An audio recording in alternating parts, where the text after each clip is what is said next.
Vamos a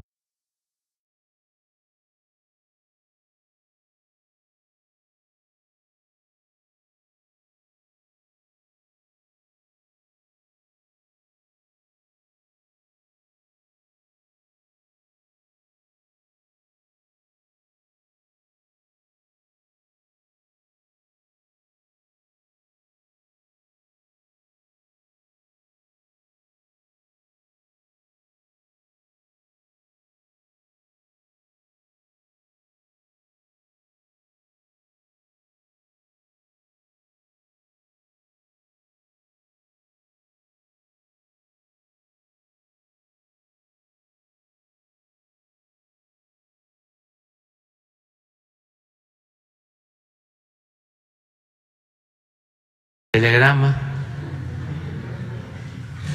y algunos, sobre todo allá por mi estado, antes de que entregaran el telegrama, si era mala noticia, ya estaban dando las condolencias. Y si eran buenas, ya decían felicidades y entregaban el telegrama. Pero personajes de los pueblos. Vamos a informar sobre la salud, como todos los martes, y también sobre la ayuda humanitaria.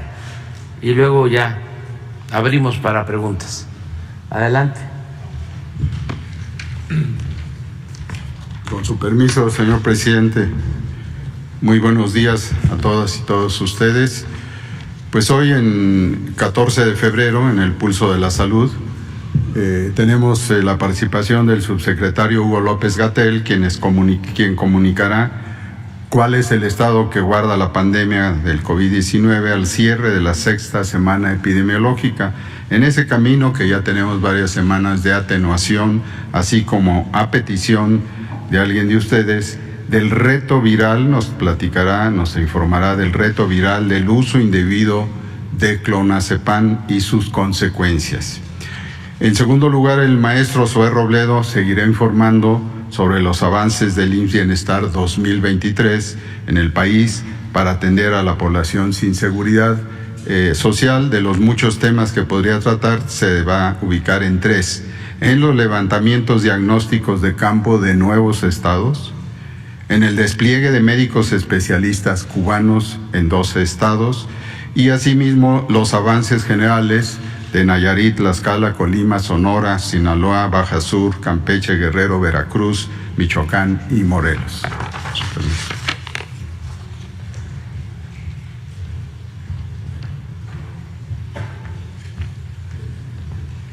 Con gusto, maestro. Muy buenos días, presidente. Muchas gracias. Con su permiso, secretarios, estimado director. Muy buenos días, tengan todas y todos ustedes. Vamos a compartir información primero sobre la epidemia de COVID.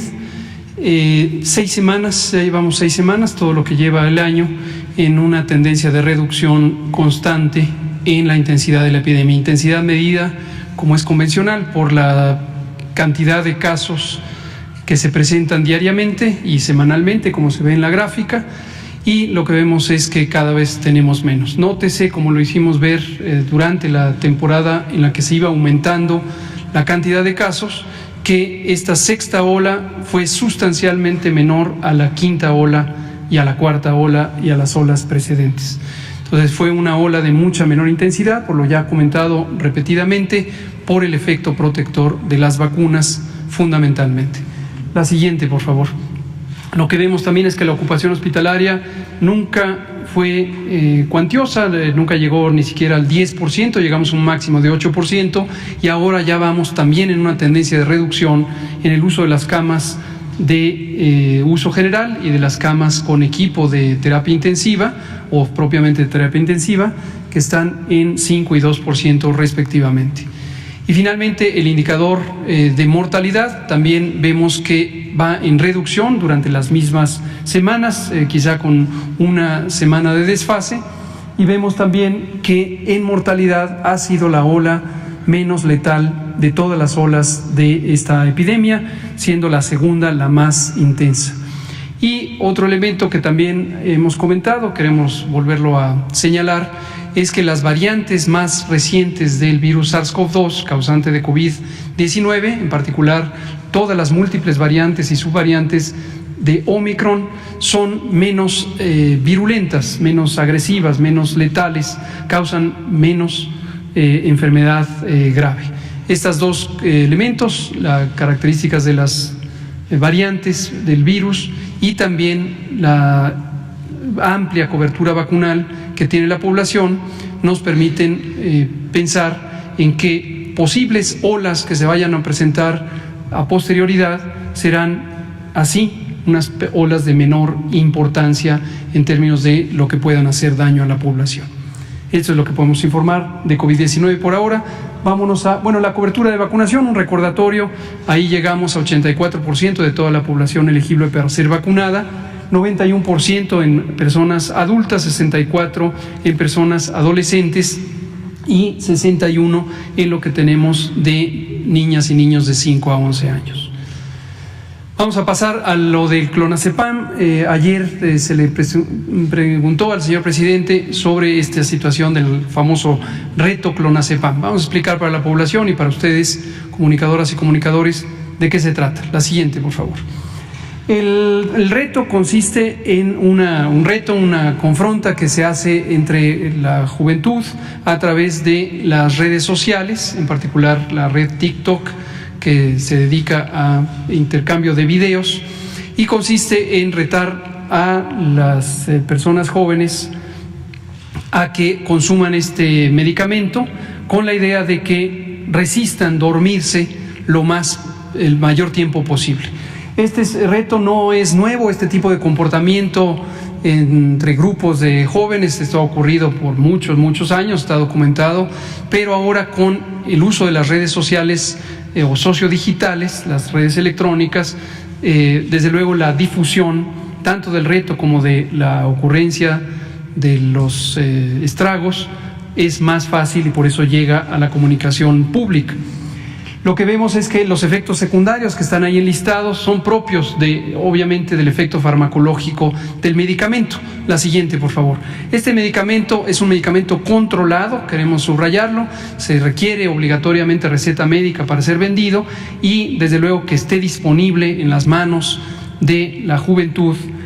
Habla de un uso abusivo, ya sea que se lo recetaron a alguien en la familia y está en la casa y de ahí lo toman, o incluso que hay una violación a la Ley General de Salud por parte de quien lo pone a disposición a la venta en farmacias o en otro sitio.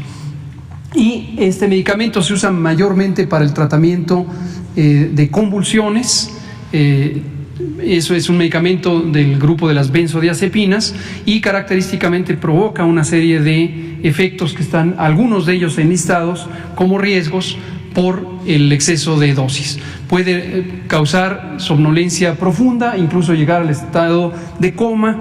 Con ello puede interrumpir el proceso respiratorio y sobre todo si se combina con otras sustancias psicoactivas que producen somnolencia, puede llegar a causar la muerte, en particular en combinación con el alcohol o con otros fármacos que producen somnolencia.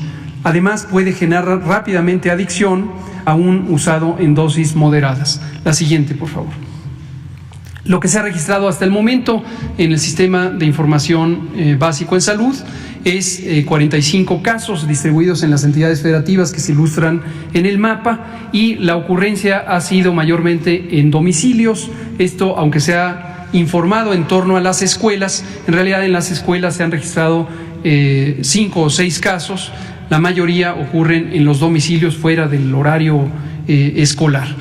Y característicamente es en la juventud, en la preadolescencia y la adolescencia, en personas de 10 hasta 19 años. La última es una serie de recomendaciones sobre lo que se puede hacer en estos casos. Desde luego, para la atención urgente hay que llevar a la niña, al niño, a la joven o al joven inmediatamente a un servicio de urgencias en donde sea atendido con las distintas intervenciones médicas apropiadas.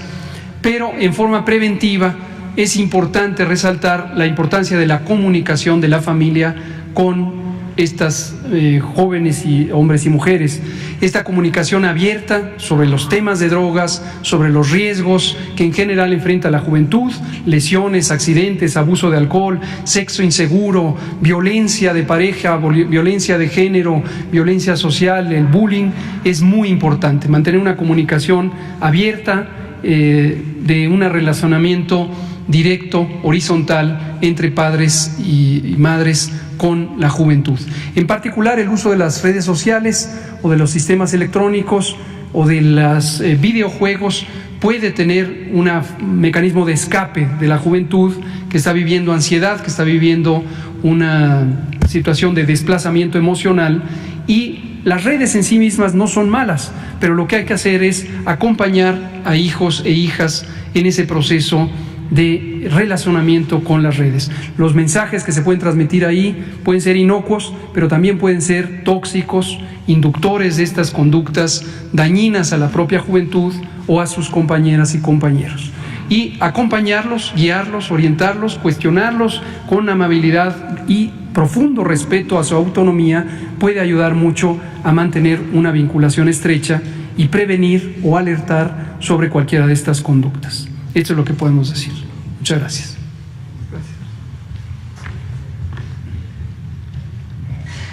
Muchas gracias. Con su permiso, señor presidente, secretarios, doctor López-Gatell, muy buenos días a todas y a todos. Como lo saben, el IMSS Bienestar, como la institución de atención médica de la Cuarta Transformación para las personas sin seguridad social, partimos, si pueden poner la primera, para antes de intervenir, de hacer la transferencia de los servicios de salud que tienen los estados, partimos de un diagnóstico, un levantamiento de campo. Hay que ir a conocer la realidad, no hacerlo de manera documental, sino ir unidad por unidad, centro de salud por centro de salud, hospital por hospital. El 23 de enero iniciamos el levantamiento en Tamaulipas. A la fecha se han visitado 334 de los 354 centros de salud de primer nivel que tiene ese estado y 32 de los 33 hospitales, incluidos los de alta especialidad. Y en el estado de Chiapas, el 6 de febrero, iniciamos el levantamiento. Llevamos 255 unidades de primer nivel de atención, de 1,707 y 29 de 73 hospitales. El día de ayer, 13 de febrero, iniciamos el levantamiento en 2 estados más que se van a incorporar al IMSS Bienestar. Son los estados de Quintana Roo, de Baja California Sur y el estado de Tabasco. Agradecemos mucho a las autoridades locales, sobre todo a los gobernadores, por este impulso. Es Baja California y Tabasco, Baja California Sur, ya intervenimos. Y ya también concluimos los levantamientos en los estados de Hidalgo y de Quintana Roo. Si podemos pasar la siguiente.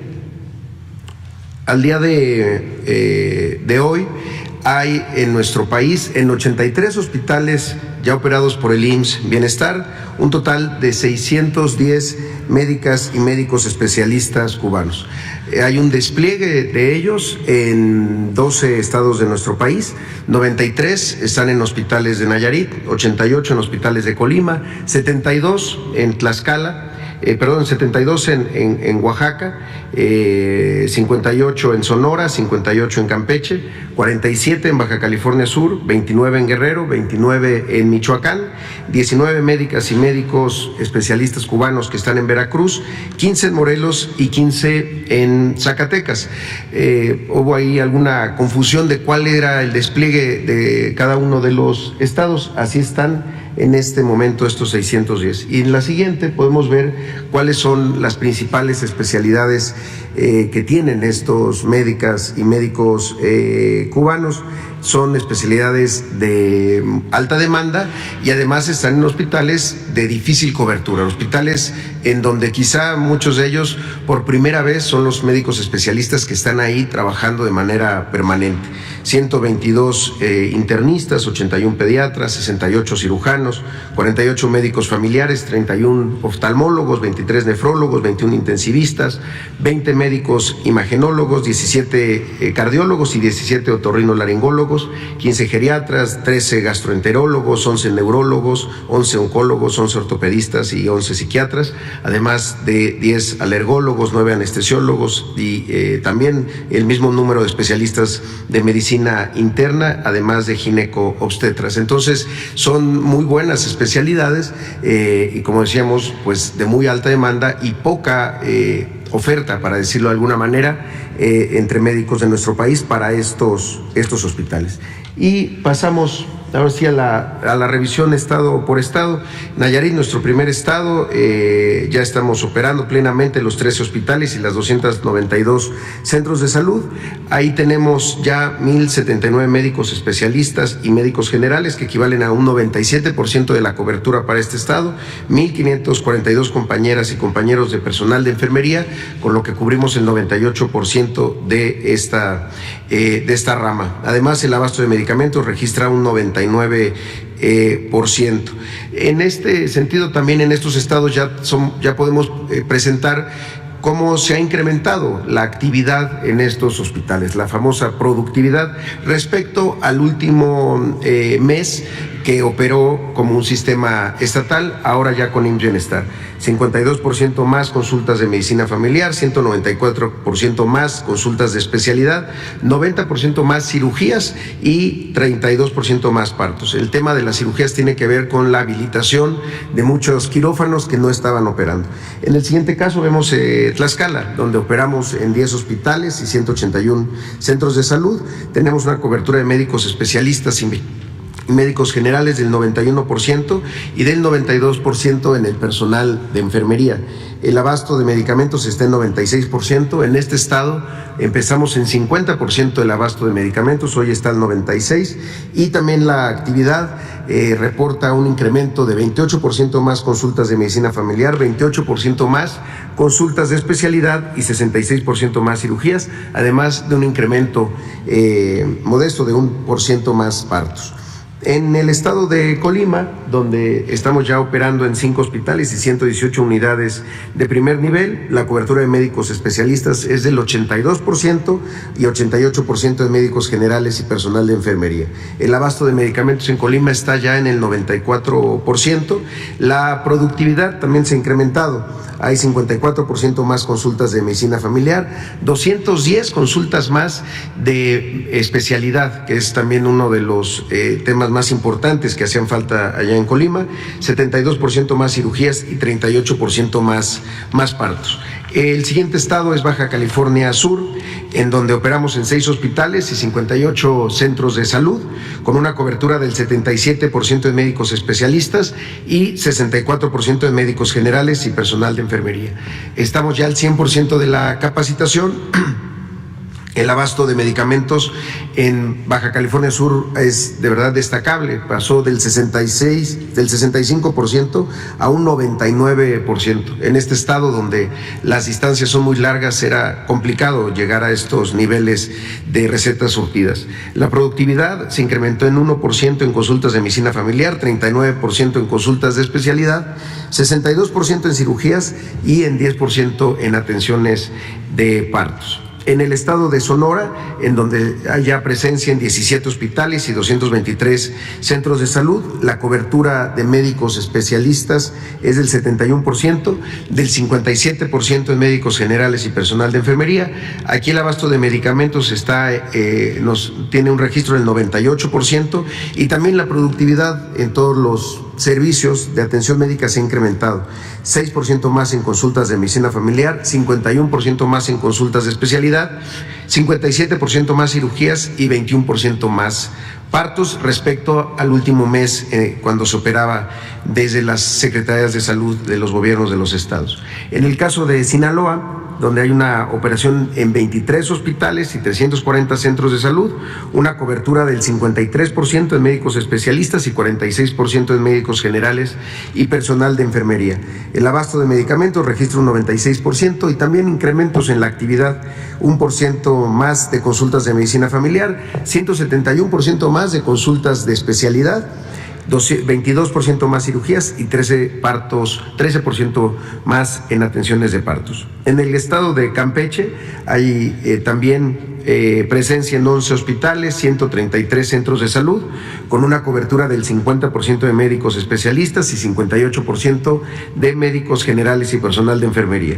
El abasto de medicamentos registra un 90% más, un 90% de recetas surtidas. La productividad se incrementó en 5% en consultas de medicina familiar, 21% en consultas de especialidad y 136% en cirugías, además de 30% más de partos. En estos estados es donde llevamos a cabo la convocatoria para médicos generales y personal de enfermería. Estamos en este proceso actualmente de revisión de documentos, además de las pruebas que se hacen previa a la contratación, por lo que estamos seguros que próximamente vamos a ver un incremento, sobre todo en médicos generales y personal de enfermería. En Guerrero también, donde ya hay presencia en 42 hospitales, 983 centros de salud de primer nivel, se cuenta con una cobertura de 64% en médicos especialistas. En Guerrero hubo un incremento importante respecto a las 2 semanas previas, 40% en médicos generales y personal de enfermería y 93% es la capacitación en primer nivel de atención, además de 95% en la capacitación en los hospitales. El abasto de medicamentos en Guerrero reporta un 86%. Aquí reportamos de manera distinta, son los estados más recientes. Lo que hoy queremos informar son de algunas acciones que se han llevado a cabo en estos últimos, en el arranque de este año. 37 de los 42 hospitales han tenido alguna acción de conservación, como lo hemos platicado aquí, que van desde impermeabilizaciones, reestructuración de farmacias, ampliación de farmacias y almacenes, rehabilitación de equipos electromecánicos, cuartos de máquinas y demás.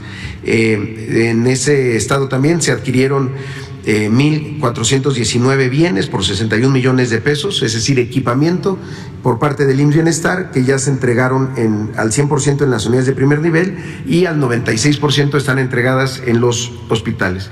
En el caso de Veracruz, donde hay una presencia en 37 hospitales y 1.025 centros de salud, se cuenta con una cobertura de 53% de médicos especialistas, 55% de personal de medicina general y de enfermería.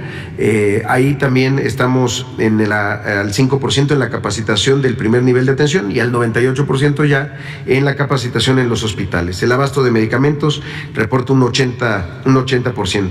Se han realizado acciones de conservación en 10 de los 37 hospitales y se adquirieron 1.623 bienes, equipamiento por 156.6 millones de pesos, que ya está entregado al 100%, tanto en el primer como en el segundo nivel. Y en el caso de Michoacán, donde estamos con una presencia en 22 hospitales, 3 UNEMES y 366 centros de salud. Llevamos 65% de la capacitación en primer nivel, 96% de la capacitación en los hospitales y se han realizado acciones de conservación en 22 de los 22 hospitales. Además, ahí también se adquirieron 304 bienes por 53 millones de pesos, al 100% entregados. En Michoacán está el abasto de medicamentos al 96%, es lo que nos reportan a este momento. Finalmente, el estado de Morelos, el más reciente, donde se operan en 9 hospitales, 3 UNEMES y 204 centros de salud.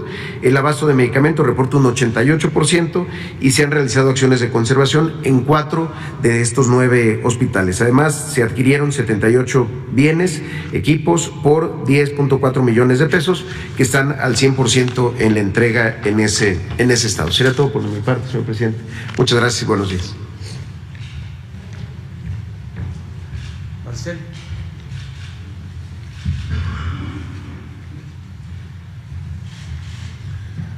Su permiso, señor presidente, compañeras y compañeros.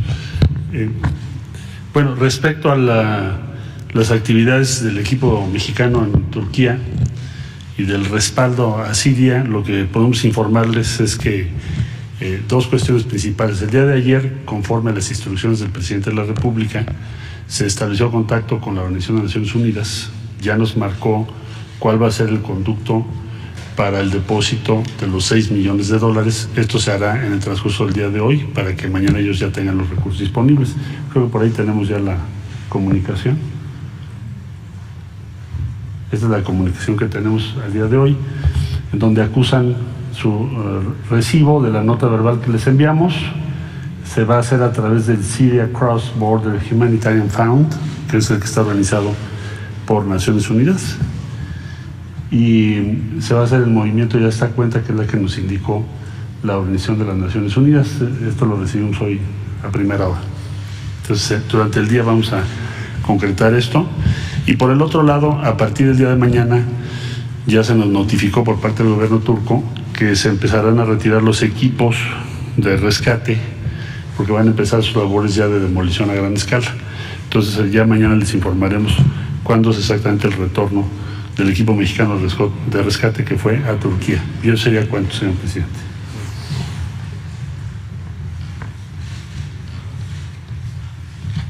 Con su permiso, señor presidente. Continuamos con el informe de ayuda humanitaria.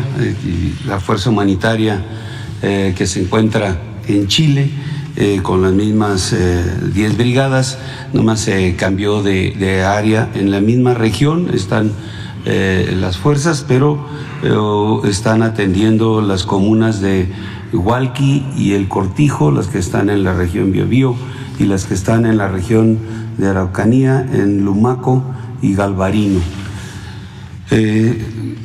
Adelante, por favor. Aquí tenemos los resultados de ya el acumulado de 7 días de trabajo en la sofocación de incendios.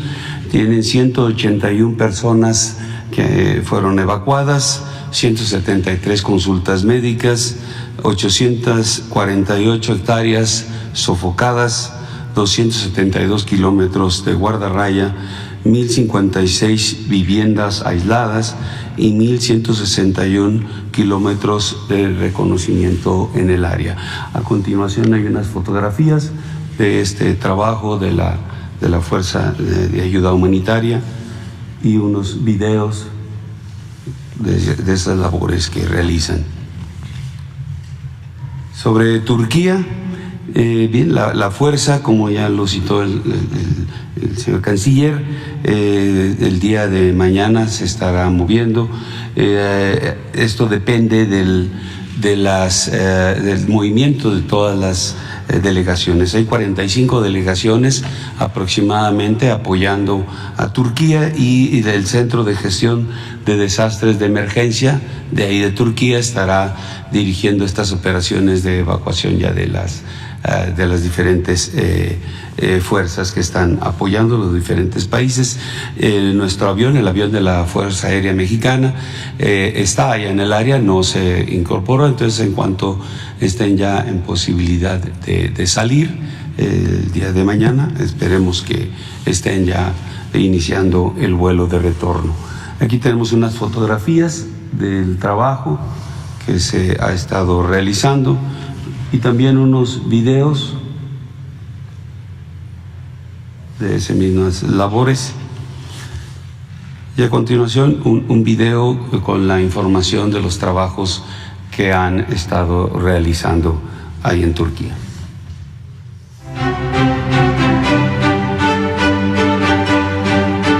En esta jornada de trabajo hemos obtenido los siguientes resultados: 4 personas fallecidas, 14 metros cúbicos de escombro removido, 24 consultas médicas y 5.5 toneladas de artículos diversos recibidos en un centro de acopio.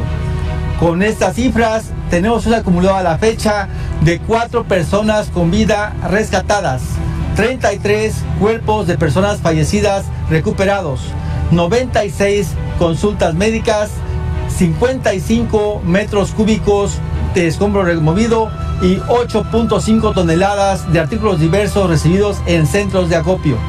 Con estas actividades, el agrupamiento de ayuda humanitaria del Gobierno de México continúa trabajando en beneficio de la población afectada por el terremoto registrado en este país, demostrando la solidaridad de nuestro gran país hacia esta población que ha tenido este desastre. Les seguiremos informando.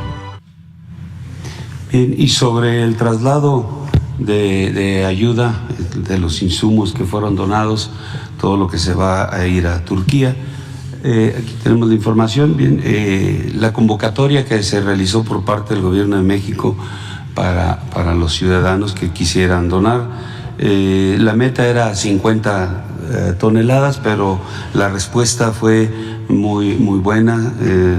Se reunieron más de esa cantidad que se había estimado.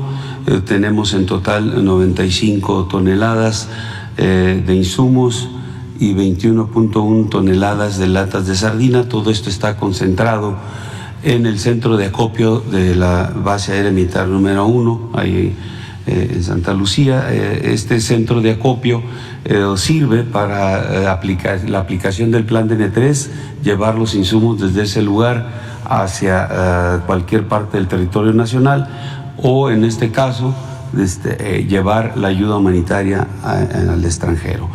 Se tuvo la necesidad de un avión comercial que nos pudiera garantizar el traslado de esta ayuda humanitaria en esas cantidades que se reunieron.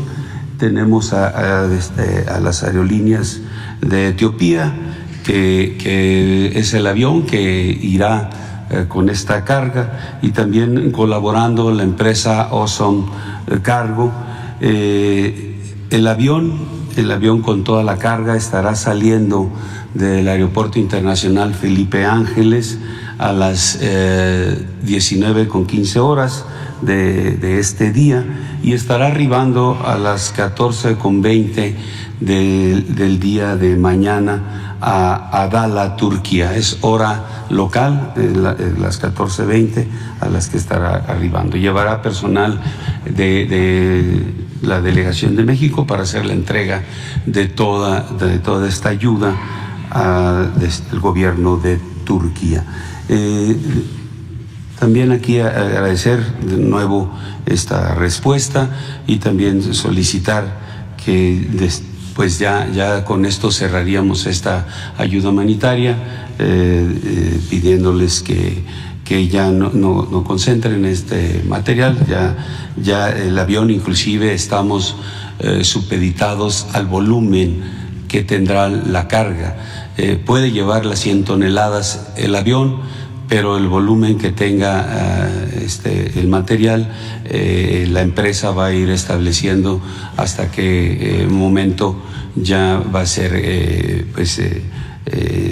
el límite de la carga que tendrá que llevar. Pero estimamos, no tenemos cosas tan voluminosas, estimamos que sí pueden llevarse las 100 cargas. El avión tiene las 100 toneladas.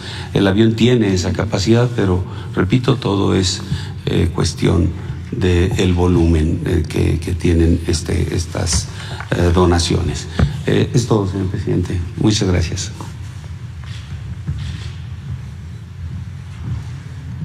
Bueno, quedó Edith. El video. Ayer inició la última semana de testimonios en el juicio contra Genaro García Luna. Este lunes 13 de febrero, el día 11 de audiencias en la Corte del Distrito Este de Brooklyn, Nueva York, García Luna manifestó al juez Brian Coogan que no desea testificar, especificando que la decisión fue suya y no por recomendación de sus abogados. Tras esta decisión, la Fiscalía llamó como testigo a Jesús Reinaldo Zambada García, mejor conocido como el Rey Zambada. El testigo declaró que a finales de 2006, durante el sexenio de Vicente Fox, a través de su abogado Óscar Paredes, se realizaron 2 reuniones con García Luna en el restaurante Champs-Élysées en la Ciudad de México. En dichas reuniones, le pagaron $5 millones en sobornos a García Luna a cambio de su apoyo y protección, además de tener la oportunidad de colocar comandantes de la AFI donde quisieran. Zambada afirmó que para la primera reunión preparó $3 millones, los cuales su abogado llevó consigo. Aseguró que él personalmente acudió al restaurante y se sentó a esperar en el bar a que terminara el encuentro entre Óscar Paredes y García Luna, y al concluir vio salir al entonces director de la Agencia Federal de Investigación con las maletas de dinero. Manifestó que Paredes lo llamó por teléfono para que subiera al privado ubicado en el segundo piso, donde, sin identificarse, entregó el dinero a García Luna y se retiró, pues no quería que García Luna ni nadie del gobierno lo ubicara o supiera de él. Asimismo, Zambada manifestó que también pagó personalmente a otros funcionarios de la AFI como Cárdenas Palomino y Edgar del Villar Vallardo, a este último por el control del aeropuerto en la Ciudad de México. Señaló que el apoyo de García Luna fue fundamental e importante para que el cártel de Sinaloa pudiera crecer y tener más poder. Explicó que la manera en que las drogas ingresaban al aeropuerto eran a través de maletas, aviones de carga y vuelos privados desde Venezuela, y que los agentes federales los ayudaban a sacar el cargamento de las instalaciones. El rey Zambada declaró que el cártel de Sinaloa pagó $350,000 para que gente aliada al grupo criminal pudiera ser designada a puestos en la Subprocuraduría especializada en investigación de delincuencia organizada, y dio como ejemplo a Edgar Vallardo. Agregó que la persona a la que daban el dinero para poner a estas otras personas en cargos policíacos era el sobrino de García Luna, Víctor Hugo García. Durante su testimonio, el rey confirmó varios de los sucesos que anteriores testigos han señalado en las demás audiencias, como los decomisos en Manzanillo y el sur de Panamá, el operativo en Casa del Conejo, en el Desierto de los Leones, los sobornos a García Luna en el restaurante Champs-Élysées. El abogado defensor enfatizó que el testigo es un delincuente y buscó evidenciar algunas contradicciones en los testimonios que Zambada ha presentado durante sus múltiples reuniones con fiscales estadounidenses desde su llegada a ese país en 2012. La defensa afirmó que el testigo había mencionado originalmente a personas como Pedro Aspe, exsecretario de Hacienda en el gobierno de Salinas de Gortari, Gabriel Regino, exsecretario de Seguridad Pública de la Ciudad de México, o a Vallardo, pero únicamente comenzó a hablar de García Luna en 2013. El interrogatorio de la defensa se detuvo por razones de tiempo y concluirá hoy 14 de febrero. La fiscalía señaló que después del rey Zambada llamará a otros 2 testigos, pero recalcó que serán testimonios muy cortos. La defensa manifestó que sí llamará a un testigo, el cual está programado también para hoy. El juez indicó su deseo de que el miércoles las partes presenten sus argumentos finales y después el jurado comience deliberaciones. Muy bien. Decía que quedaron Elidet Fernández, Hans Salazar y Amir. Vamos. Buenos días, señor presidente. Buenos días a todos los presentes. Elidet Fernández, de Noticias.